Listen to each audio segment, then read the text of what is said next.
देखिए दोस्तों, आज की इस वीडियो में बिहार डीएलएड एंट्रेंस एग्जाम में आज 4 अप्रैल को फर्स्ट शिफ्ट में मैथ के जो क्वेश्चंस पूछे गए हैं ना, इस वीडियो में हम लोग सॉल्व करने वाले हैं। चलिए स्टार्ट करते हैं। देखिए फर्स्ट क्वेश्चन में पूछा गया है कि प्रथम 20 विषम प्राकृत संख्याओं का योग क्या होगा। तो देखो गाइस, ऐसे स्टूडेंट जिनको इसे सॉल्व करने का शॉर्ट ट्रिक पता है ना, वो इसका आंसर 1 सेकंड में बता सकते हैं। तो मैं आपको इस क्वेश्चन को सॉल्व करने के दोनों ट्रिक बताऊंगा। देखिए पहले आपको ये पता होना चाहिए कि विषम संख्याएं कौन सी होती हैं। तो देखो गाइस, ऐसी संख्याएं जो 2 से पूरी तरीके से विभाजित नहीं होती है, जैसे 1 हो गया, 3 हो गया, 5 हो गया, 7 हो गया, 9 हो गया, 11 हो गया, ये सभी जो है विषम प्राकृत संख्याएं हैं। अब इस क्वेश्चन में क्या कहा गया है कि प्रथम 20 विषम संख्याओं का योग क्या होगा। तो आप जो है 20 विषम संख्याएं लिखोगे, जैसे यहां पर मैं लिख रहा हूं। उसके बाद दोस्तों आप जो है इसको प्लस करोगे तो कम से कम आपको 5 मिनट लग जाएगा, और सारा खेल यहां पर टाइम का ही है। और अगर आपको ट्रिक पता है तो आप ये वाला फॉर्मूला लगा दोगे, n का स्क्वायर। हमारा शॉर्टकट ट्रिक क्या कहता है कि अगर आपसे कह दिया जाए कि प्रथम 100 विषम संख्याओं का योग क्या होगा, तो कुल n कितना है, कुल प्रेक्षण कितना है, तो 100। जैसे इसमें क्या कहा गया, प्रथम 20 विषम प्राकृत संख्याओं का योग क्या होगा, तो इसमें प्रेक्षण कितने हैं, 1 हो गया, 3 हो गया, 5 हो गया, 7। आप कुल 20 लिखोगे तो 20 प्रेक्षण हो गया। तो कुल प्रेक्षण का स्क्वायर कर देना है, मतलब कि n का स्क्वायर जितना बोला जाए। 20 विषम संख्याओं का योग बोला गया है तो 20 का स्क्वायर कर देंगे तो आपका 400 आंसर आ जाएगा। और विथ प्रूफ मैं आपको जो है ना इसको प्रूव करके दिखाऊंगा कि क्या ये फॉर्मूला जो है सही है या गलत है। तो देख लीजिए, मैं यहाँ पर जो है ना कम नंबर ले लेता हूँ। जैसे मैं यहाँ पर प्रथम 5 विषम संख्याओं का योग आपको फाइंड करके दिखाता हूँ, ठीक ना, शॉर्टकट ट्रिक से, दोनों तरीके से। तो प्रथम यहाँ पर 5 विषम संख्या मैं लिख लेता हूँ, 1, 3, 5, 7, 9, ठीक है ना, और इनको मैं प्लस कर देता हूँ दोनों तरीके से। अब जब आप प्लस करेंगे तो आपका 25 आएगा। और मैं शॉर्टकट ट्रिक अगर लगाता हूँ तो कुल प्रेक्षण कितने हैं, 1, 2, 3, 4, 5 प्रेक्षण है। तो मैं क्या करूंगा, n का स्क्वायर मतलब कि 5 का स्क्वायर कर दूंगा और मेरा आंसर आ जाएगा 25। आई होप अब आप लोग को जो है ना ट्रस्ट हो गया होगा, ठीक है ना। तो बस यही फॉर्मूला आपको लगा देना है। दोस्तों देखिए सेकंड क्वेश्चन बहुत ही ज्यादा आसान है। इस क्वेश्चन में कहा गया है कि प्रथम 10 अभाज्य संख्याओं की माध्यिका क्या होगी, मतलब आपको माध्यक फाइंड करना है। तो माध्यक निकालने का क्या फॉर्मूला होता है ये मैं आपको बताऊंगा। पहले आपको ये पता होना चाहिए कि अभाज्य संख्याएं किसे कहते हैं। देखिए अभाज्य संख्याएं ऐसी संख्याएं होती है जो केवल खुद से और 1 से पूरी तरीके से विभाजित होती है। मतलब पूरी तरीके से विभाजित का मतलब ये है कि जब आप उसको डिवाइड करेंगे तो शेषफल 0 आना चाहिए, वही पूरी तरीके से विभाजित होती है। तो अभाज्य संख्या ऐसी संख्याएं होती है जो केवल 1 से और खुद से विभाजित होती है, ठीक है ना। और अगर आपसे पूछा जाए कि सबसे छोटी अभाज्य संख्याएं कौन सी होती है, तब आपको बताना है 2, ठीक है ना। तो देख लीजिए इसमें कहा गया प्रथम 10, तो हम प्रथम 10 अभाज्य संख्या जल्दी से लिख लेते हैं। 2, उसके बाद हो जाएगा हमारा 3 हो जाएगा, ठीक है ना।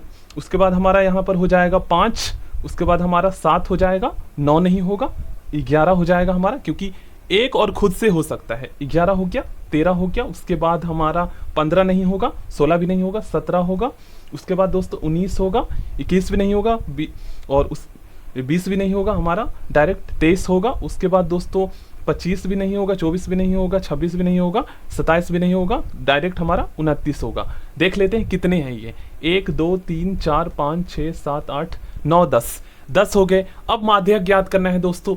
तो माध्यक ज्ञात करने का क्या फॉर्मूला है ये मैं आपको बता देता हूँ। देखो गाइस, हमारा जो है ना रूल क्या कहता है कि अगर आपसे जो है ना, देखिए ये प्रेक्षण जो है ना, प्रेक्षणों का नंबर कितना है, तो 10 है, कुल 10 प्रेक्षण है। अब 10 जो है ना ये सम संख्याएं हैं या विषम। अगर ये सम संख्याएं हैं, कुल प्रेक्षण 10 है, तो कुल जो प्रेक्षण है ना ये 10 जो है ये सम संख्याएं हैं, तो इसका जो है ना माध्यक निकालने का फॉर्मूला अलग है। और अगर यहीं पर 11 बोल दिया जाता तो वो हमारा विषम हो जाता, तो उसका माध्यक निकालने का सूत्र अलग है। दिखाता हूं मैं आपको, देखिएगा यहाँ पर आप लोग ध्यान से देखिएगा। यदि प्रेक्षणों की संख्या सम हो, जैसे वहां पर कुल 10 प्रेक्षण थे, कुल 10 अभाज्य संख्याएं हमने लिखी थी, तो उसका हमें माध्यक निकालना था, ठीक ना। तो इसी फॉर्मूले से हम निकालेंगे। हमारा फॉर्मूला क्या कहता है कि माध्यक, यदि प्रेक्षणों की संख्या सम हो, ठीक है, जैसे 10 हो गया, कुल 10 प्रेक्षण बोला जाए, 12 बोला जाए, या आपसे बोल दिया जाए कि कुल 6 प्राकृतिक संख्याओं का माध्यक ज्ञात कीजिए, या 4 या 2, तो ये सभी क्या है, ये सभी सम है। तो यदि प्रेक्षणों की संख्या सम हो तो ये फॉर्मूला लगाएंगे। अब देख लीजिए यहाँ पर एग्जाम्पल के माध्यम से मैं आपको दिखा भी देता हूं। जैसे ये प्रथम जो है 6 प्राकृत संख्याओं का माध्यक क्या होगा, ये यहाँ पर हमने निकाला है। माध्यक अलग हो, माध्य और माध्यक में अंतर होता है, ठीक है ना, बताऊंगा मैं आपको। देखिए माध्यक हमें फाइंड करना है, तो इस यही वाला फॉर्मूला हम वहां पर लगा देंगे, ठीक ना। चलिए मैं आपको समझाता हूं। पहले हम इस एग्जाम्पल को समझ लेते हैं और अच्छे से हमें समझ में आ जाएगा। देखो क्वेश्चन क्या बनता है कि प्रथम 6 प्राकृत संख्याओं का माध्यक क्या होगा। तो हमारा इसमें कुल प्रेक्षण कितने हैं, कुल प्रेक्षण जो है इसमें हमें 6 मिला है, ठीक ना, 6 प्रेक्षण है। अब 6 जो है ये सम है, तो इसलिए हम ये वाला फॉर्मूला लगाएंगे। अब इसमें क्या करना है, फॉर्मूला देख लीजिए यहाँ पर आप लोग, देखिए एन, कुल एन यहाँ पर प्रेक्षण है, एन हमारा 6 है, तो हमने 6 रखा बटे में 2 वां पद प्लस में 6 प्लस में 2, ठीक ना। फॉर्मूला यहाँ पर देखिए एन बटे में 2 वां पद प्लस में एन प्लस में 2 बटे में 2 वां पद बटे में 2, ठीक ना, बटे में आपको 2 कर देना है। तो यहाँ पर हमने सब कुछ रख दिया। उसके बाद हमारा इसको 2 से भाग करने पर 6 में कितना आया, 3वां पद, और उसके बाद 4वां पद, ठीक ना, ये आ गया। अब 3वां पद कौन सा है, इस प्रेक्षण में से आपको निकालना है। 3वां पद 3 है और 4th चौथा पद 4 है। इन दोनों को प्लस करने के बाद सबसे लास्ट में आपको 2 से भाग करना है, ठीक है ना। तो यहाँ पर हमारा कितना आया, 7 में हमने 2 से भाग किया तो 3.5 आया। तो सेम इसी तरीके से हम उसको करेंगे, ठीक ना। फॉर्मूला याद कर लीजिए। चलिए देखिए मैं आपको दोनों तरीके से बताऊंगा। अगर प्रेक्षण की संख्या सम है तो उसका फॉर्मूला तो आपको पता चल गया। अगर प्रेक्षण की संख्या विषम है, जैसे इसमें प्रेक्षण की संख्या 5 जो कि विषम संख्या होता है, तो इसका फॉर्मूला अलग होगा। पहले हम इसे सॉल्व कर लेते हैं। तो हमारा फॉर्मूला क्या था, n बटे में 2 वां पद, ठीक ना, वां पद प्लस में n प्लस में 2 बटे में यहाँ पर 2 वां पद और सबसे लास्ट में आपको 2 से भाग कर देना है। अब हम n देख लेते हैं। तो कुल प्रेक्षण हमारा 10 है, ठीक ना। हम यहाँ पर रख देते हैं 10 बटे में 2 कर देते हैं, प्लस में n प्लस में 2 बटे में 2। तो n हमारा 10 है, 10 में प्लस 2 कर देंगे अपनी तरफ से, तो 12 हो जाएगा, 12 बटे में 2 कर देंगे। और वहां पद आपको लगाना जरूरी है, ठीक ना, इन दोनों में वहां पद लगाना आपको जरूरी है। बटे में 2 कर देना आपको। अब 10 बटे में 2 करेंगे तो 5वां पद, और 12 बटे में 2 करेंगे तो आपका आ जाएगा यहाँ पर 6वां पद। अब 5वां पद, ठीक ना, 5वां पद प्लस में 6वां पद क्या आएगा, ठीक ना, और बटे में आपको 2 करना है। अब 5वां पद और 6वां पद इसमें कौन सा है, उन दोनों को आपको प्लस कर देना है। तो 5वां और 6ठा पद कौन सा है, जल्दी से हम लिख लेते हैं यहाँ पर। हम 5वां पद और हमें 6ठा पद का योग फाइंड करना है और बटे में 2 कर देना है। तो देख लीजिए 1 2 3 4 5, 5वां पद और 6ठा पद, इन दोनों को आप प्लस कर लीजिए। 11 और 13 को प्लस कर देना है, ठीक ना, और सबसे लास्ट में आपको 2 से भाग कर देना है। तो कितना आ जाएगा, 24 बटे में 2 आ जाएगा। तो आपका आंसर आ जाएगा 12, ठीक है ना। तो प्रथम 10 अभाज्य संख्याओं की जो माध्यिका निकली है ये हमारा 12 निकला है। अब इस क्वेश्चन में कहा गया है कि प्रथम 5 सम संख्याओं की माध्यिका। तो सम संख्याएं कौन सी होती है, जो 2 से पूरी तरीके से डिविजिबल होता है। 2 हो गया, 4 हो गया, 6 हो गया, 8 हो गया, 5 बोला गया है। तो लिख लेते हैं 2 4 6 8 10, ठीक है ना। अब इसका हमें जो है माध्यिका निकालना है। तो ये प्रेक्षण कौन सा है, देख लीजिए प्रेक्षण कितने नंबर के हैं, 1 2 3 4 5, ठीक ना। अब 5 प्रेक्षण है और 5 क्या है, ये सम है या विषम। तो 5 जो है ये विषम संख्या है हमारी, ठीक ना। तो 5 विषम संख्याओं का माध्यक निकालने का सूत्र क्या है, ये मैं आपको शो करता हूं। देखिए अगर प्रेक्षण विषम हो तो उसका माध्यक निकालने का सूत्र ये है, बहुत ही आसान है, n प्लस में 1 बटे में 2वां पद, ठीक ना, वां पद, ये लगा देना आपको। देख लीजिए कौन सा फॉर्मूला था हमारा, n प्लस में 1 बटे में 2 वां पद, ठीक ना। तो n हमारा कुल कितना है, 5 है, 5 प्लस में 1 करेंगे तो कितना आ जाएगा, 6, ठीक ना, 6 बटे में 2 कर देंगे। और वां पद, ठीक ना, ये लगाना जरूरी है। अब जब आप 2 से भाग करेंगे 6 में तो आपका आएगा 3। अब 3वां पद कौन सा है, वही आपका माध्यक होगा। ध्यान रखिएगा 3 नहीं होगा, 3वां पद। अब इसमें कौन सा है, तो 6 है हमारा 3वां पद, तो ये हो गया हमारा माध्यक। नेक्स्ट क्वेश्चन बहुत ही ज्यादा आसान है। क्या कहा गया, 9 10 15 x 6 8 तथा 12 का माध्य 10 हो तो बहुलक क्या होगा। तो देखो गाइस आपको कुछ नहीं करना, इन सभी नंबर को आपको प्लस कर देना है, ठीक ना, और इज इक्वल टू आपको कर देना है 10, और कुल कितने प्रेक्षण है उसको बटे में लगा देना है। देखो माध्य निकालने का फॉर्मूला क्या होता है, कुल प्रेक्षणों का योग बटे में कुल प्रेक्षणों की संख्या, ठीक ना, ये होता है माध्य निकालने का फॉर्मूला, ठीक है। तो कुल प्रेक्षणों का योग कर लेते हैं, 9 10 यहाँ पर कितना हो जाएगा, 19 हो जाएगा। मैं प्लस कर लेता हूँ। देखिए इन सभी नंबर को प्लस करने पर हमारा 60 आ रहा है, 60 प्लस में x, और हमारा माध्य का फॉर्मूला क्या कहता है, कुल प्रेक्षणों का योग बटे में कुल प्रेक्षणों की संख्या। कितनी है प्रेक्षण, देख लेते हैं, 1 2 3 4 5 6 7 परीक्षण है, बटे में 7 कर देते हैं। अब यही तो फॉर्मूला होता है माध्य का, और इज इक्वल जो सॉल्व करते हैं वो हमारा आंसर आता है। तो आंसर दे रखा है यहाँ पर माध्य 10 है, हमें बहुलक फाइंड करना है। तो x की वैल्यू फाइंड कर लेंगे ना। तो बहुलक क्या होता है, जो सबसे बार रिपीट हुआ हो संख्या वही हमारा बहुलक होता है। तो x फाइंड करने के बाद हमें पता चल जाएगा। तो अब हम इसको कैसे सॉल्व करेंगे देख लीजिए। बराबर के आमने सामने हम जो है ना कैंसिल कर सकते हैं, या फिर हम क्रॉस मल्टीप्लाई कर सकते हैं। तो जब आप क्रॉस मल्टीप्लाई करेंगे तो 60 प्लस में x को 1 से गुना करेंगे तो वही नंबर आएगा, और 7 को 10 से गुना करेंगे तो आपका आ जाएगा 70। तो देख लीजिए 60 प्लस में x इज इक्वल टू 10 सते 70 आ जाएगा यहाँ पर आपका, ठीक है ना। अब x यहीं रहने दीजिए और 60 को बराबर की साइड में लेकर जाएंगे तो 70 माइनस में 60 हो जाएगा, क्योंकि प्लस वाला इधर जाके माइनस में हो जाता है। तो x की वैल्यू आपको पता चल गया 10। अब हमें बहुलक पता चल जाएगा, तो यहाँ पर x के स्थान पर हम 10 रख देते हैं। अब जो सबसे ज्यादा बार रिपीट हुआ है तो आप लोग देख सकते हो 10 ही हुआ है, तो बहुलक हमारा 10 आ जाएगा। नेक्स्ट क्वेश्चन बहुत ही ज्यादा आसान है, आप इस क्वेश्चन को 10 सेकंड में सॉल्व कर सकते हो। यदि किसी समकोण त्रिभुज में एक न्यून कोण 63 डिग्री का हो तो दूसरा न्यून कोण कौन सा होगा। जो न्यून कोण होता है वो 90 डिग्री से कम होता है, और आपको पता है दोस्तों जो हमारा समकोण होता है उसका एक एंगल 90 डिग्री का होता है। एक एंगल 90 डिग्री का हमें पता है, ठीक ना। और एक न्यून कोण दे रखा है, मान लीजिए ये वाला 63 दे रखा है, और आपको पता है त्रिभुज के तीनों कोणों का योग जो है 180 होता है, 180 डिग्री। अब जो बचा है तो आपको क्या करना है, इन दोनों को प्लस कर देना है और इसको x मान लेना है, ठीक ना।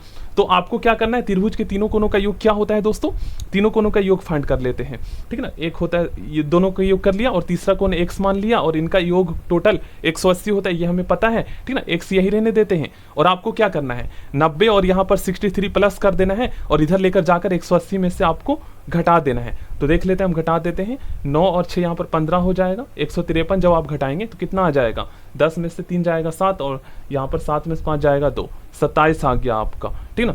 दूसरा जो न्यून कोण होगा वो 27 डिग्री का होगा। देखिए दोस्तों नेक्स्ट क्वेश्चन करते हैं। 8 घन सेंटीमीटर आयतन के 2 घनों को मिलाकर एक घनाभ बनाया गया है। उस घनाभ की संपूर्ण सतही या पृष्ठीय क्षेत्रफल क्या होगा, ये आपको बताना है। पहले वाला जो हमारा घन है इसका आयतन जो है कितना दे रखा है, 8 घन सेंटीमीटर, ठीक है। इस घन का आयतन 8 घन सेंटीमीटर दे रखा है।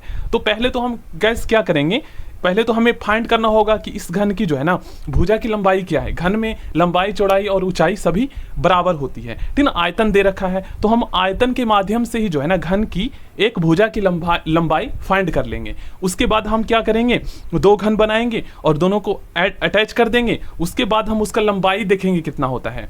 तो यहाँ पर 2 घन बनाकर ऑलरेडी मैंने अटैच कर रखा है। तो देखो वैसे एक चीज आप नोटिस करोगे कि ऊंचाई और चौड़ाई सेम ही है, ठीक ना। ऊंचाई और चौड़ाई सेम ही है, लेकिन लंबाई आप लोग देख सकते हो डबल हो गया है, ठीक ना। तो लंबाई बढ़ जाएगा, बाकी ऊंचाई चौड़ाई घनाभ में सेम ही रहेगा। तो पहले तो हम ये फाइंड कर लेते हैं कि भुजा की लंबाई क्या होगी। तो देखो घन का आयतन फाइंड करने का फॉर्मूला तो आपको पता है, भुजा का घन मतलब भुजा का क्यूब आपको कर देना होता है, ये होता है। तो बराबर में हम रख देंगे 8।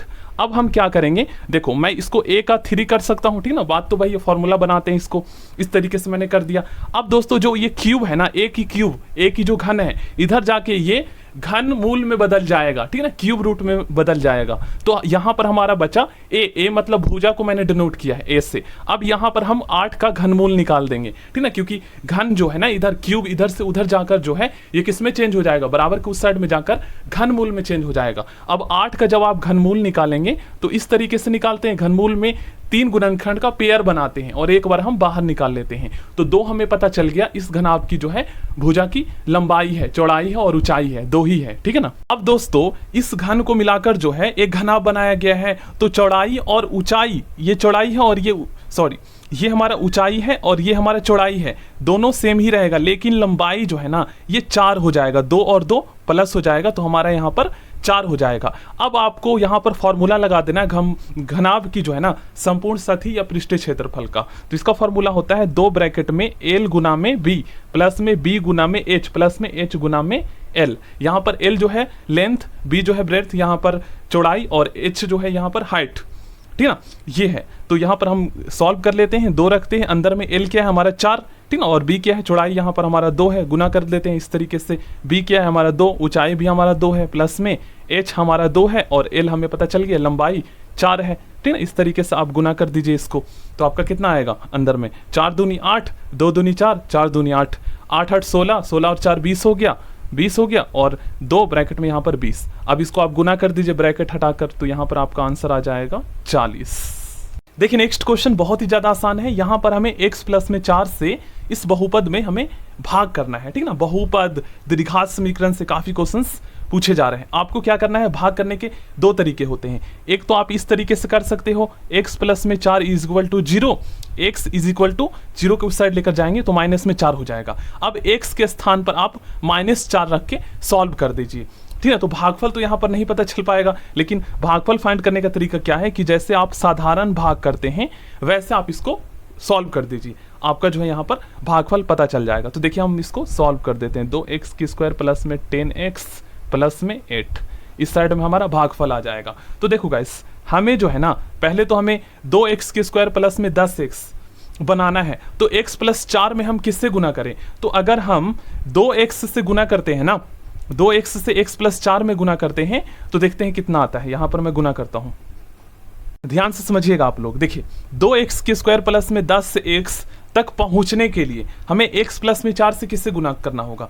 तो हम अगर 2x से गुना करते हैं तो देखिए कितना आता है। देखिए x प्लस 4 में हम क्या करते हैं, 2x से गुना कर देते हैं। तो 4 दूनी 8x प्लस में 2x का स्क्वायर हो जाएगा। तो यही हम यहाँ पर लगा देंगे, ठीक ना। 2x की स्क्वायर प्लस में यहाँ पर आ जाएगा 8x। अब हम क्या करते हैं, घटा देते हैं। अब जिससे हमने गुना किया है ना वो भागफल में हम यहाँ पर लिखेंगे, ठीक ना, और प्लस करते जाएंगे जितना हम ऐड करते जाएंगे। अब इसको करेंगे आप घटाएंगे, ठीक ना। तो 2x के स्क्वायर में से -2x के स्क्वायर जाएगा तो यहाँ पर इससे ये कैंसिल हो जाएगा। 10x में से 8x जाएगा तो आपका बचेगा यहाँ पर 2x, ठीक ना, प्लस में। और जो बचा यहाँ पर 8 प्लस कर दीजिए 8। अब दोस्तों 2x प्लस 8 लाने के लिए x प्लस 4 में किससे गुना करेंगे, तो देख लेते हैं हम। अगर इससे 2x से करें तो देखिए कितना आता है, 2 से करते हैं केवल। 2 से अगर हम केवल करें तो कितना आएगा, देख लीजिए यहाँ पर 4 दूनी 8 और 2x, 4 दूनी 8 प्लस में 2x। देख लीजिए आ गया यहाँ पर 2x प्लस में 8, ठीक है। 2 से आप x प्लस 4 में गुना करेंगे तो आपका 2x प्लस में 8 आ जाएगा। इससे यहाँ पर कैंसिल हो गया, घट गया, ठीक है ना।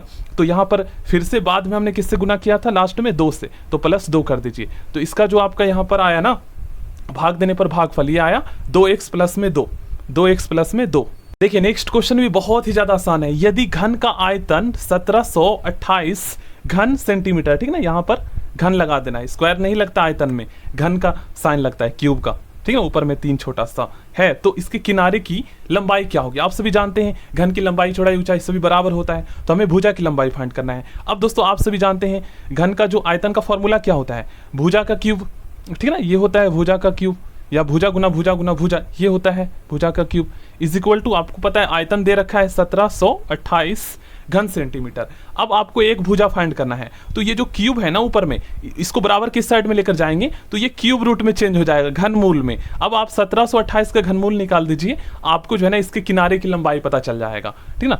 तो भुजा यहाँ पर बचा, ठीक ना, और 1728 का घनमूल निकाल देते हैं। देखो गाइस, घनमूल निकालने के एक ही तरीके हैं, वो है फैक्टर मेथड। और फैक्टर मेथड में हम गुणनखंड का जो है ना 3 गुणनखंड का एक पेयर बनाते हैं, क्योंकि क्यूब रूट में ऊपर में 3 होता है तो 3 गुणनखंड का, और स्क्वायर रूट में ऊपर में स्क्वायर होता है 2 होता है तो 2 गुणनखंड का पेयर बनाते हैं और बाहर निकाल देते हैं। तो 2 से डिविजिबल है ये, 2 से भाग करते हैं, 2 8 16, 2 6 12, 2 चौक 8, फिर उस 2 से जाएगा 2 चौक 8, 2 तिया 6, 2 दूनी 4, ठीक है, 2 चौक 8, 2 तिया 6, 2 दूनी 4, फिर 2 से जाएगा 2 दूनी 4, 2 एकम 2, 2 6 12।